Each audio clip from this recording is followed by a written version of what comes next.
Yeah, very good afternoon. And, so we are dealing with a very difficult topic as a workshop, and a very interesting session with regards to the choosing of medications. Why we call it interesting is this decision you have only a split second to take. Okay, which kind of patient, what kind of medication, and how is it going to affect my intubation technique.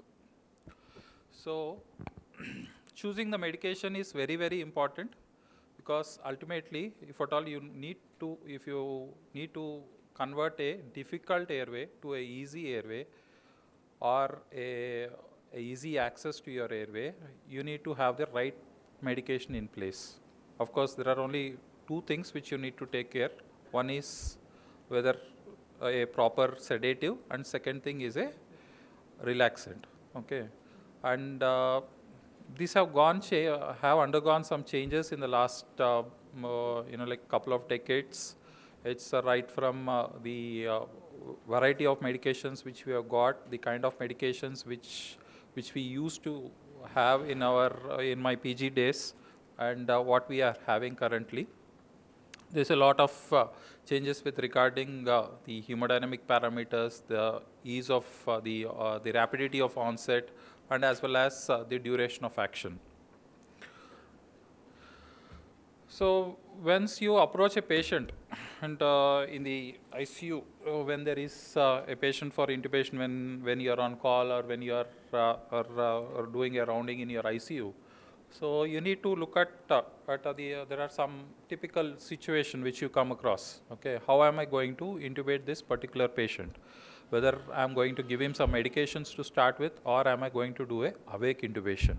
Whether it's going to be a oral or a nasal intubation, whether I'm going to do a laryngoscopy or a blind intubation, and finally, whether I'm going to paralyze this patient or not.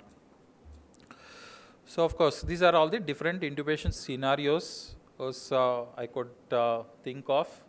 One is a crash intubation, where you do not have any time whatsoever to plan your intubation, to plan what kind of medications, to plan what kind of equipment you require. So it's just that you just need to go there. You have to have gain control of the airway and immediately stabilize the patient. Second thing is the oral intubation with sedation alone. Okay, am I going to give only sedation? There are some proponents, there are some people who think that you should not give paralysis to a patient. I'll intubate this patient only with sedation alone. Yes, there are situations where you can do this, and of course RSI is the gold standard. But there is no second thoughts about it. All of us should know what is RSI, and we have discussed it, and we'll be discussing it in the future talks as well, how we are going to go about and do a RSI. And then the intubation in special populations, going forward with pregnancy, in children, in burns patient, and in trauma patient, in a CVA patient. So there are different special populations in which you need to choose appropriately your particular drug. There are some certain drugs which you are not supposed to use. There are certain drugs which actually are beneficial to that particular patient condition. So these are all minor changes which you should be very thorough, which you should know prior to intubation. So oral intubation without drugs. Remember, this is very, very, very reserved, and it is only to be used in completely unconscious patient, completely unresponsive. There is no pulse. Patient is apneic. Patient has already crashed, and you are doing a crash intubation. So this is only in peri-arrest or arrest situations only you are going to use a intubation without any sort of drugs, because you do not want to cause any kind of even a minor hemodynamic disturbance which might actually hamper your achieving of ROSC. So the oral intubation with sedation. Okay, there is a special population. There's a school of thought which goes around and says, do not use any kind of paralytics. Use only benzodiazepines or opioids. Right, so these are the people who think that it always improves airway access, it decreases the patient resistance to intubation, it avoids the risk of neuromuscular blockers, because an intubation in ICU is always considered a full stomach. So definitely without use of neuromuscular blockers, using only sedation, and might be the way forward for some of these patients is what the school of thought says. But the success rate is lower, the time to intubation securing the airway might be higher, and also the complications might be generally higher compared to a rapid sequence intubation. So this is one of the gold standard authors under the textbook for the emergency airway management, the R&M Walls. So he has also quoted that oral intubation with sedation should be actively discouraged. The technique of administering a potent sedative agent to obtain the patient's response and permit intubation in the absence of a neuromuscular blockade can be hazardous and should be discouraged, and it is not an appropriate alternative to properly conducted RSI. So RSI is supposed to be considered, and it neither affords the success rate or the minimal complication rate of the RSI. Along with this, he has also discarded this oral intubation with sedation, and categorically said that it should no longer be considered an appropriate method for emergency endotracheal intubation. So choose appropriately which level of intubation, what level of intubation you are familiar with, and where you are going to go in for a crash intubation, and where you are going to go in for a RSI. So emergency airway concerns, when you are thinking of choosing the appropriate drug, these are the thoughts which will come into your mind. Whether the patient is having a full stomach, yes, definitely all the patients who are going in for emergency airway access should be considered full stomach. Remember, there is no fasting, there is nothing of the sort. But if at all you have a Ryle's tube, please aspirate it before going in for the airway access. There is a minimal respiratory reserve. Remember, these patients already are have been depleted of oxygen, and they are already been undergoing hypoxia. So the respiratory reserve is very minimal. The hemodynamic instability, all the patients and so would have some amount of insult with regards to their hemodynamic status, and this might definitely affect your intubation process. And during airway access, there were many instances where the patient crashed, and then we had to go go ahead and do CPR rather than going ahead and accessing the airway. And then raised ICP, C-spine injury, and the difficult airway, how am I going to deal with? So this is the timeline where you have very minimal time, right from 0 time to the 5 minutes. You need to complete everything in an RSI, and then finish all your this thing. And during this period, you have hardly 1 or 2 minutes. Remember, to address the concerns of the drugs. You need to order your nurse, you need to order your assistant to load the appropriate drugs, and this is where you need to have a complete authority over what kind of drugs you are going to use. So essentially, we are looking at two drugs. One is a sedative and a paralytic. The other optional drugs like a defasculant, or for the pre-treatment, you are going to use the other alternative drugs which are optional. So pre-treatment, definitely if you have time, you definitely need to go in for pre-oxygenation. And Aditya was earlier telling about using a NIV, the BiPAP for the pre-oxygenation and all, which is a very good idea because it gives you much more positive pressure, and then also it opens up the lungs, and then the peri-intubation time, it will give you some time before hypoxia sets in. And then the pressor response, once various drugs have been used to decrease the pressor response, very essential whenever you are dealing a patient with aneurysms or raised ICP, where even minimal changes of blood pressure can be very fatal to the patient.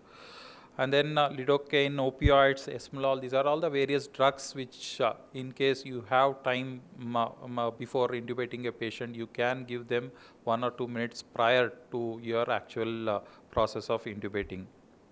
So pressure response, lidocaine, and remember it should be administered at least 2 to 3 minutes prior to the paralysis, and it is beneficial in asthmatics and traumatic brain injury.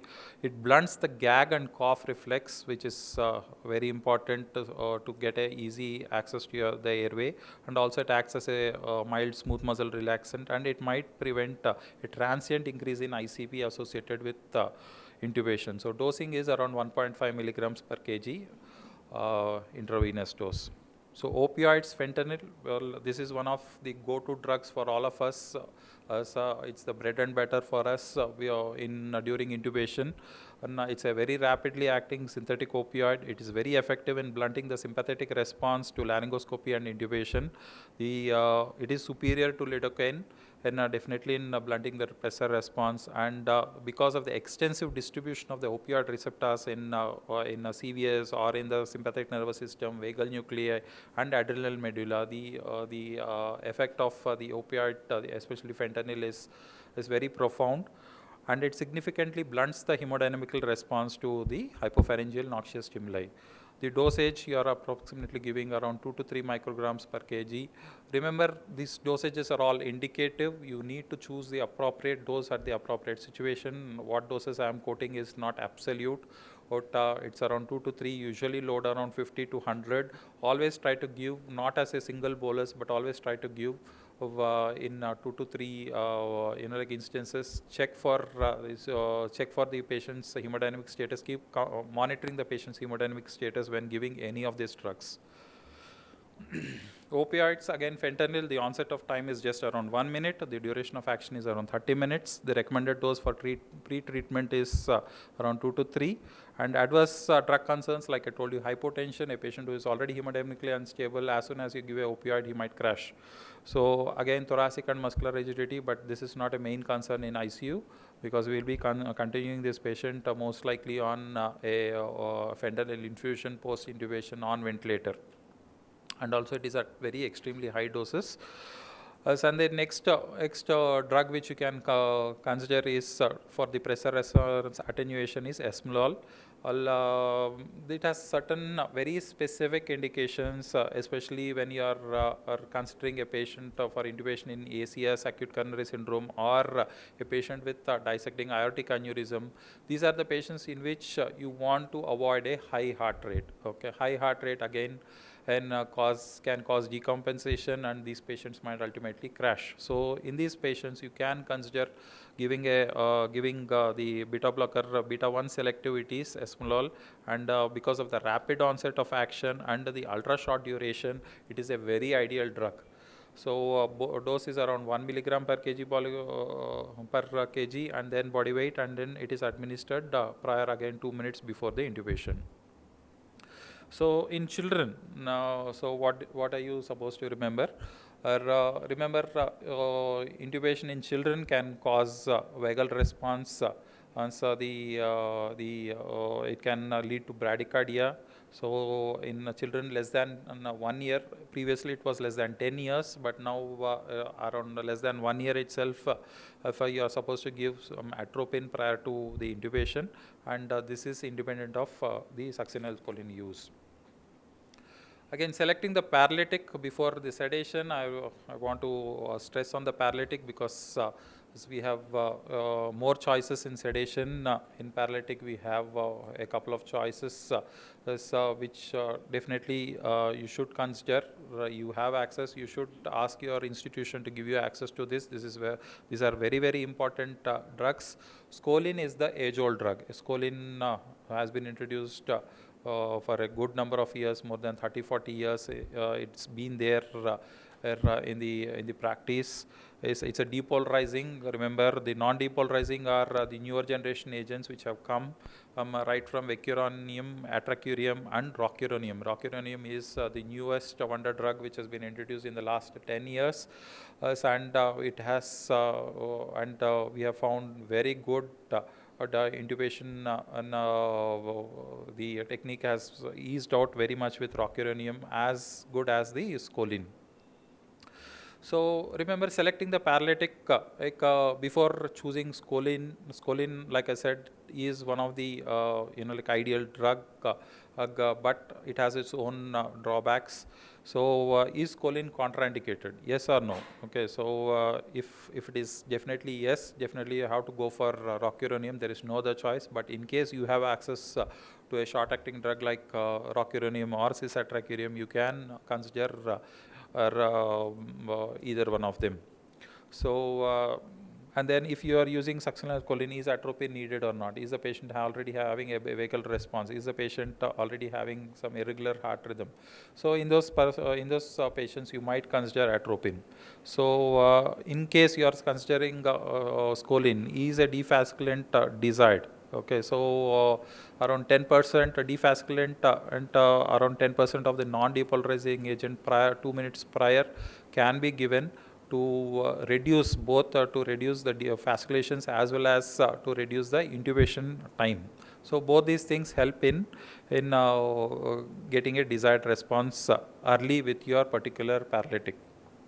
So scoline around 1.5 milligrams per kg. The onset is very rapid, 30 to 45 seconds is what you get.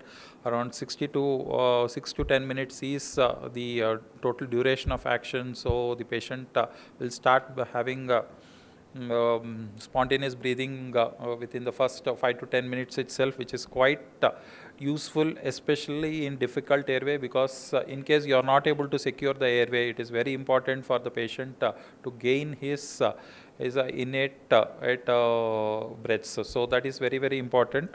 And that is why you should always choose a agent which is having a short duration of action as well. So of course the disadvantages, the bradycardia, it is a acetylcholine receptor analog, so it causes fasciculations, it can cause potassium release leading to hyperkalemia, it can cause malignant hyperthermia. So these are all the various disadvantages, and contraindications are quite a lot too. So hyperkalemia in CKD patients, you should never consider scoline. And when the patient is having active neuromuscular disease and denervation, definitely you cannot give scoline. In extensive burns, crush injuries, trauma patients, remember they might be having extensive crush injuries which might not be visible. So there might be deep injuries. In those patients also, the hyperkalemia would have already set in, and these patients would have come to your emergency room or into the ICU, so where you might have to consider intubation. So in these patients, you cannot give scoline. Malignant hyperthermia, if the patient is having already a history of malignant hyperthermia, definitely you cannot consider this. The pseudocholinesterase deficiency, some poisoning like organophosphate poisoning, and as well as conditions where ICP and IOP are raised like any trauma or CVA. In these patients also, scoline is totally contraindicated. So scoline, though ideal because of the various like conditions where you are not aware, but it might potentially deteriorate the patient's condition. That's why scoline has fallen in favor with the newer depolarizing, non-depolarizing agents. So vecuronium was as earlier used, and this drug is a very good drug with regards to the longer duration of action and as well as the stability of that drug. It has a very neutral hemodynamics, and also very minimal complications. But the only problem is the onset of action, if at all you notice, is around 122, so almost like 2 to 3 minutes is the onset of action. During this phase, whenever you are doing an RSI, the patient might desaturate, and you might not have so much of time for the ideal intubating conditions with vecuronium. So atracurium and cisatracurium, these are the newer drugs. Cisatracurium has come into our market in the last 5 to 10 years. It's a cis isomer of atracurium. It is enzymatically degraded by hydrolysis in the plasma. So the Hoffman elimination. So irrespective of the hepatic and renal condition of the patient, you can consider this drug. It does not cause histamine release in the doses used, better than the atracurium.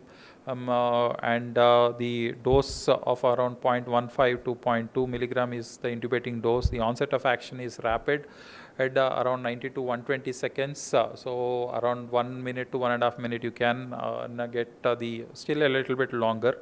But the role again in whenever you are considering pregnancy, advanced hepatic disease or children, you can consider cisatracurium during your intubation in critical situations. Again, rocuronium, it's an aminosteroid non-depolarizing relaxant.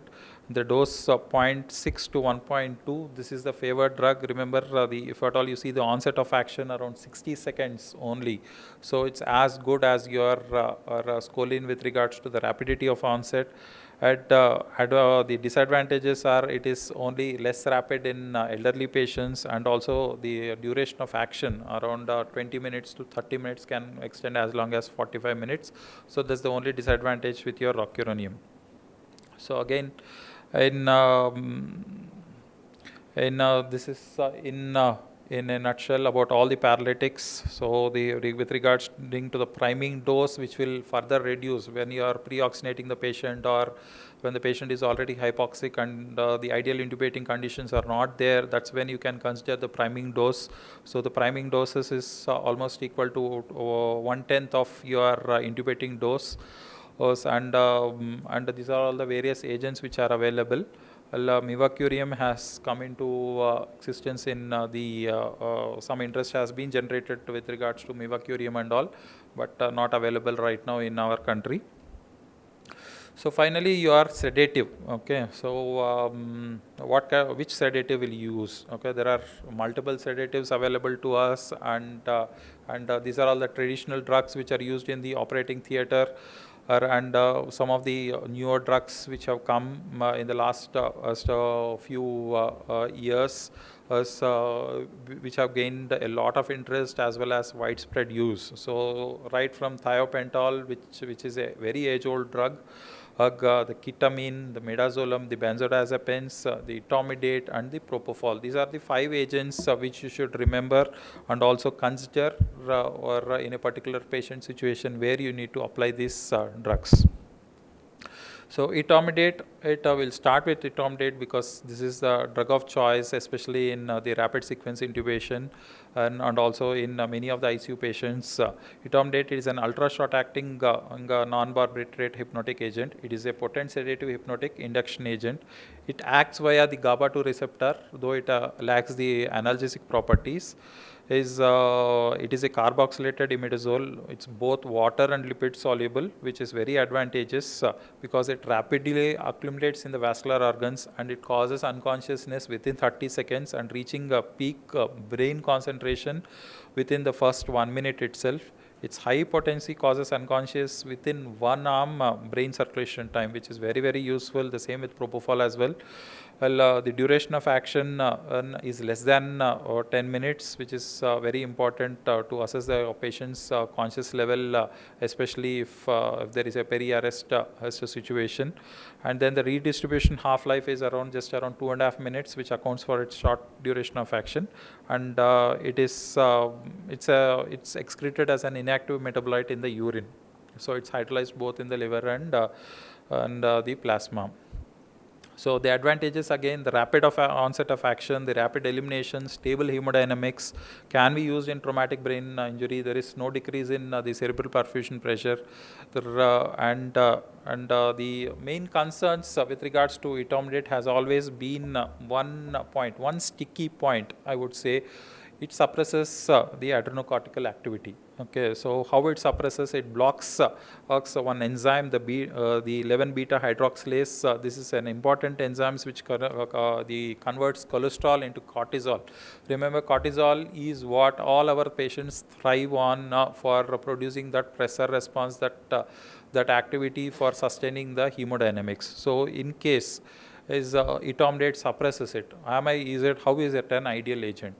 So this is what was the burning concern when etomidate was introduced in the market. But later on, there were many studies which were done, and with regards to etomidate and how you are supposed to and what kind of adverse drug effects, as well as the with regards to the hemodynamics, as well as so various parameters including A loss, the ventilator dependency, the vasopressor requirement. So various studies were done, and most of these studies had shown that etomidate can be used even in a very critical situation like a septic shock, and the various articles which were published they showed that there was not much of associated mortality with regards to or the vasopressor use or the ICU LOS, the length of stay, as well as the number of ventilators. None of them actually worsened, and only thing which was very significant in this particular study was the patient had an increased use of corticosteroids. Particularly in this one particular study which was published in 2010, but later on other meta-analysis all discarded even that. There was not much of corticosteroid use also.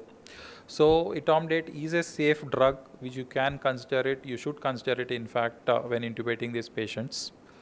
And then other drugs like the pentothal, the dose is around 1 to 5. The advantages: ultra fast and short action. It's neuroprotective and anticonvulsant. Definitely, you should consider whenever a seizing patient is there, and also it's